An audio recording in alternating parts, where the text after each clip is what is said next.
Em 1517, Fernão de Magalhães chegou a Sevilha com uma irrecusável proposta para o rei Carlos I de Espanha: demonstrar que as cobiçadas ilhas de Maluco, as atuais Molucas, fonte do valioso cravo, se encontravam do lado espanhol do mundo, de acordo com os termos do Tratado de Tordesilhas, e que poderiam ser alcançadas navegando para o Ocidente.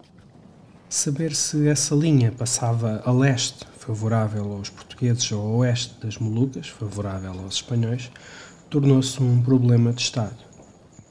Tendo os navegadores portugueses chegado à região no início do século XVI e começado a tirar partido do comércio das especiarias, viram esta sua atividade contestada pelos espanhóis, que alegavam que as ilhas de Maluco se situavam no seu hemisfério.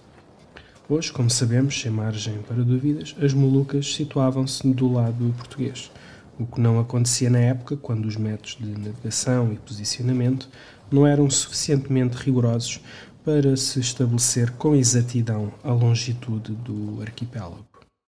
A 10 de agosto de 1519, partiu de Sanlúcar de Barrameda uma armada formada por 5 navios e cerca de 240 homens de várias nacionalidades, que haveria de dar a volta ao mundo navegando para o Ocidente.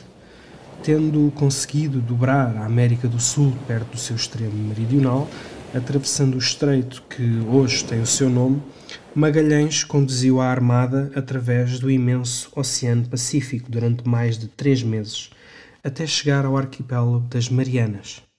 De facto, as missões eram cuidadosamente planeadas e executadas, e os pilotos eram instruídos nas técnicas de navegação, que incluíam os métodos astronómicos de posicionamento e a utilização das cartas náuticas. Mas a viagem não correu bem para o próprio Magalhães, morto nas Filipinas por um nativo em abril de 1521. Seria completada por um único navio sob o comando de Juan Sebastián Elcano, que regressou a Sevilha a 6 de setembro de 1522, acompanhado de apenas 18 homens. Curiosamente, a decisão de regressar à Espanha, continuando a navegar para o Ocidente, completando a circunnavegação da Terra, não estava prevista nos planos originais de Magalhães. Quanto ao planeamento da missão, sabemos que Fernão de Magalhães se fez rodear dos melhores especialistas portugueses em ciência náutica. Nomes bem conhecidos são os cosmógrafos Rui e Francisco Faleiro e os cartógrafos Jorge Reinel e Diogo Ribeiro. Numa carta endereçada em 1519 pelo feitor português em Sevilha, Sebastião Alves, ao rei Dom Manuel, é relatado que a terra de Maluco eu via sentada na poma, isto é, no globo, e carta que cá fez o filho de Reinel, a qual não era acabada, quando cá seu pai veio por ele, e seu pai acabou tudo e pôs estas terras de Maluco, e por este padrão se fazem todas as cartas. Trata-se esta carta, muito provavelmente, do planisfério anónimo conhecido por Kunzmann IV, de cerca de 1519, cuja caligrafia e estilo são típicos do cartógrafo português Jorge Reinel, filho de Pedro Reinel, e que alguns historiadores consideram ter sido apresentado por Fernão Magalhães a Carlos I de Espanha, quando procurou o seu apoio para a missão. Deste planisfério apenas sobrevivem reproduções fotográficas e um facsímile a cores, desenhado no século XIX. O original ter-se-á perdido na Segunda Guerra Mundial durante os bombardeamentos aliados a Munique. O planisfério de Kunzmann IV é um mapa com uma enorme importância histórica que haveria de constituir o modelo da cartografia náutica espanhola. Nele é representado o mundo, até então conhecido pelos europeus, desde a costa oriental da China, a oriente, até às ilhas Molucas, a ocidente. Um dos aspectos que nele mais impressiona é o grande vazio do Oceano Pacífico e o facto de grande parte do Novo Mundo, ainda por explorar, não ser representado. Numa legenda colocada a sul do atual Panamá, aquele oceano é classificado como Mar Visto pelos Castelhanos, numa alusão à missão de Vasco Núñez de Balboa, no qual o istmo separando o Golfo do México e o Pacífico foi atravessado em 1513. Pela primeira vez na cartografia náutica, a totalidade da circunferência equatorial da Terra é representada, incluindo o Oceano Pacífico.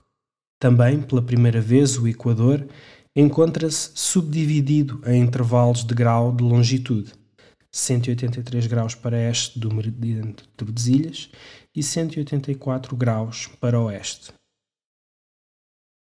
A razão mais plausível terá sido a de ilustrar que o arquipélago das Molucas se encontrava a menos de 180 graus para oeste da linha de Tordesilhas, isto é, na área de influência dos espanhóis. Se medirmos cuidadosamente a distância longitudinal sobre o Equador entre o meridiano de Tordesilhas, onde está a escala de latitudes, e as Molucas, verificamos ser cerca de 175 graus, colocando-as dentro do hemisfério espanhol. Mas então, quem tinha razão nesta polémica? Com a ajuda do Google Maps e de algumas medições rápidas, facilmente se verifica que a extensão longitudinal do Oceano Pacífico se encontra fortemente subavaliada no planisfério de Kunzmann 4, fazendo com que a posição das Molucas seja deslocada para o Oriente em mais de 1500 km. Seria esta distorção inocente? Provavelmente não.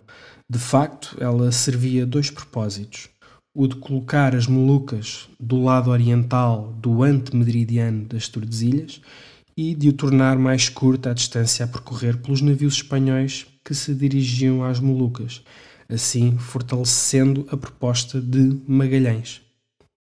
É interessante verificar como uma manipulação semelhante teria já sido utilizada por Cristóvão Colombo em 1492, quando considerou um modelo da Terra demasiado pequena, a fim de convencer os reis católicos de que o trajeto para a Índia era mais curto navegando para o Ocidente.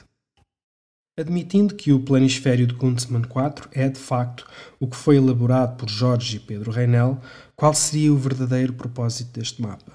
A exuberância da decoração, a forma simplificada do desenho das costas, a profusão de legendas em latim e a ausência de uma escala de distâncias mostram não se tratar de uma carta para ser utilizada a bordo, mas sim de um mapa destinado a encher o olho de um rei.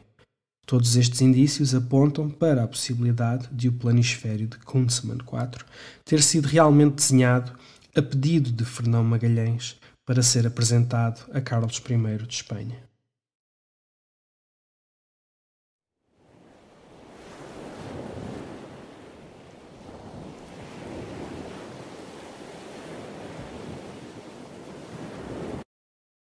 Em 1558, John Dee, o famoso matemático, cosmógrafo e astrólogo inglês, temia pela sua vida.